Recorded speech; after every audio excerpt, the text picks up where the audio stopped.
जब अमेरिका ने धमकी दी, भारत ने झुकने से इनकार कर दिया। क्या भारत अब वैश्विक मंच पर और ज्यादा आत्मनिर्भर और मुखर हो गया है? नमस्कार दोस्तों, आप सुन रहे हैं civil 360, the only UPSC channel you can just listen to. आज के इस महत्वपूर्ण डिस्कशन में हम बात कर रहे हैं डोनाल्ड ट्रंप की धमकियों और उससे भी ज्यादा अहम भारत की कड़ी और तर्कसंगत प्रतिक्रिया की। जब ट्रंप ने 25% टैरिफ लगाने और रूस से तेल खरीदने पर पेनल्टी की बात कही, भारत ने न सिर्फ इसे रिजेक्ट किया बल्कि अपनी सॉवरेनिटी, नेशनल इंटरेस्ट और इकोनॉमिक स्ट्रैटेजी का खुला समर्थन किया।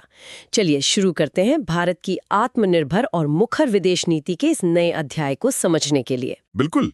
तो मुद्दा असल में ये है कि प्रेसिडेंट ट्रंप ने भारतीय इंपोर्ट्स पर 25% एडिशनल टैरिफ की घोषणा की है 7 अगस्त से लागू। और साथ ही ये धमकी भी है कि अगर भारत रूस से ऑयल और गैस खरीदना जारी रखता है तो पेनल्टीज लग सकती हैं।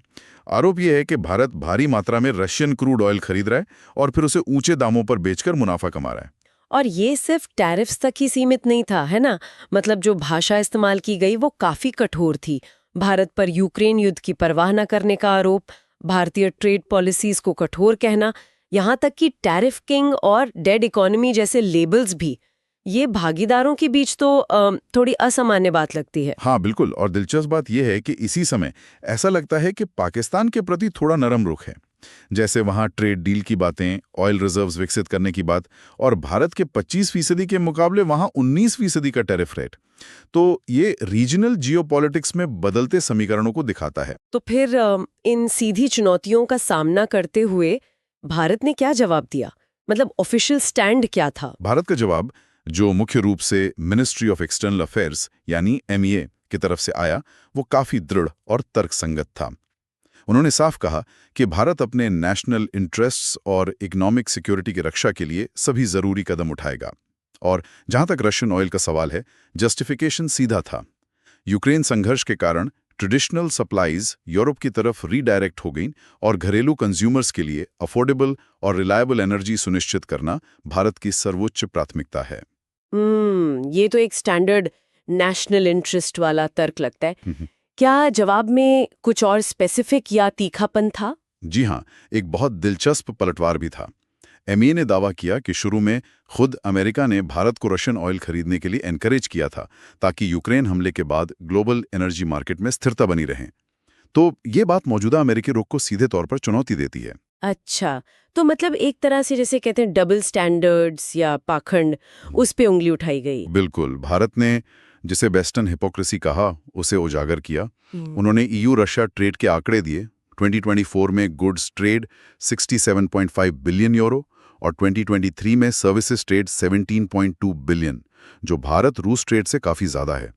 यूरोप का खुद रूस से LNG आयात 2024 में रिकॉर्ड 16.5 मिलियन टन्स पर पहुंच गया।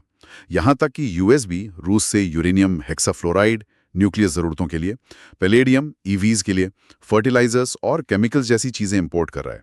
तो भारत का तर्क है कि इन परिस्थितियों में भारत को निशाना बनाना अनजस्टिफाइड एंड अनरीजनेबल है। और इस इंटरनेशनल दबाव के बीच PM मोदी ने मेक इन इंडिया और लोकल प्रोडक्ट्स खरीदने पर भी जोर दिया। ये स्थिति UPSC सिलेबस से कैसे जुड़ती है? चलिए यहाँ एक प्रश्न बनाते हैं। GS पेपर 2 इंटरनेशनल रिलेशन से critically analyze the recent imposition of tariffs by the US on Indian goods and India's response in the context of its strategic autonomy and evolving foreign policy. हाल ही में America द्वारा भारतीय वस्तुओं पर लगाए गए tariffs और भारत की प्रतिक्रिया का, उसकी रणनीतिक स्वायत्तता और विकसित होती विदेश नीति के संदर्भ में समालोचनात्मक विश्लेषण करें। हाँ, ये एक क्लासिक IR प्रश्न है जो ट्रेड, डिप्लोमेसी और स्ट्रैटेजिक चॉइसेस को छूता है। अब इकोनॉमिक इंपैक्ट को UPSC पर्सपेक्टिव से देखते हैं। GTRI यानी ग्लोबल ट्रेड रिसर्च इनिशिएटिव, जो एक ट्रेड एनालिसिस थिंक टैंक है, उनका अनुमान है कि ये 25% टैरिफ्स संभावित रूप से अमेरिका को होने वाले भारतीय एक्सपोर्ट्स को 30% तक कम कर सकते हैं, जिससे यह आंकड़ा लगभग $60.6 बिलियन रह सकता है। और कौन से सेक्टर सबसे ज्यादा प्रभावित हो सकते हैं? असर शायद apparel, James and jewellery, shrimp, leather, chemicals और मशीनरी जैसे सेक्टर्स पर ज्यादा केंद्रित होगा। लेकिन ये ध्यान रखना जरूरी है कि pharmaceuticals, energy products, critical minerals और सेमीकंडक्टर्स जैसे महत्वपूर्ण क्षेत्र फिलहाल इस टैरिफ रिजीम से बाहर हैं। मूडीज रेटिंग्स का भी ये कहना है कि हालांकि अमेरिकी बाजार तक पहुंच कम होने से भारत के मैन्युफैक्चरिंग सेक्टर की ग्रोथ धीमी हो सकती है, लेकिन मजबूत डोमेस्टिक डिमांड शायद कुछ हद तक इसे संभाल लेगी। ये भी देखा गया है कि चीन 30% पर के बाद भारत पर सबसे ज्यादा यूएस टैरिफ्स लगे हैं, 25%, वियतनाम 20% या बांग्लादेश 18% से भी ज्यादा। तो भारत इसे कम करने के लिए क्या रणनीति अपना सकता है? देखिए, एक्सपोर्टर्स सरकार से फाइनेंशियल सपोर्ट और अफोर्डेबल क्रेडिट जैसी मदद मांग रहे हैं। सरकार संभवतः इंटरेस्ट इक्वलाइजेशन स्कीम जैसे उपायों पर विचार कर रही होगी, जो मूल रूप से कम्पेटिटिवनेस बढ़ाने के लिए एक्सपोर्ट लोन्स पर ब्याज सब्सिडी देता है। साथ ही हेल्प डेस्क स्थापित करना और मौजूदा ट्रेड एग्रीमेंट्स का बेहतर उपयोग करना। अब जियोपॉलिटिकल इम्प्लिकेशंस पर आते हैं। हमें कौन से बड़े स्ट्रैटेजिक बदलाव देखने को मिल सकते हैं? ये स्थिति निश्चित रूप से इंडिया यूएस संबंधों में तनाव लाती है और स्ट्रेटेजिक पार्टनरशिप बनाने के सालों के प्रयासों को कमजोर कर सकती है। कुछ विश्लेषक तो इसकी तुलना कोल्ड वॉर के दौर से भी कर रहे हैं। एक अहम सवाल यह है कि क्या ये सिर्फ ट्रंप की एक नेगोशिएशन टैक्टिक है, जैसा चीन के साथ देखा गया था, मतलब लेवरेज पाने के लिए ऊंचे टैरिफ्स लगाओ, फिर बातचीत करके कम कर लो, या फिर ये सच में भारत को दूसरे पार्टनर्स के करीब धकेल सकता है? हाँ, ये एक प्रबल संभावना है। भारत ने रूस के साथ अपनी steady and time tested partnership को दोहराया है और चीन के समर्थन से आरआईसी, रशिया, इंडिया, चाइना समूहों को सक्रिय करने की बात भी फिर से हो रही है। अमेरिका पाकिस्तान के बढ़ते संबंध, जिसमें F-16 और ऑयल रिजर्व्स की बातें शामिल हैं, वो भी भारत के लिए एक और चिंता का विषय जोड़ते हैं। अंततः ये सब भारत के लिए अपनी मल्टी अलाइनमेंट की रणनीति को कुशलता से चलाने की आवश्यकता को मजबूत करता है। मतलब कई शक्ति केंद्रों के साथ संबंध बनाए रखना, बिना किसी कठोर गठबंधन में बंधे।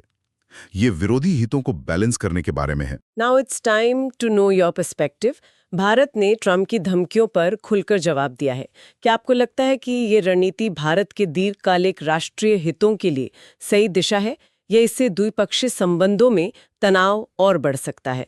अपने विचार नीचे कमेंट सेक्शन में जरूर बताइए। अगर ये डिस्कशन जानकारीपूर्ण लगा हो तो लाइक करें, शेयर करें और सब्सक्राइब करें सिविल 360 को। मिलते हैं अगले एनालिसिस में एक और जरूरी मुद्दे के साथ। धन्यवाद और जय हिंद।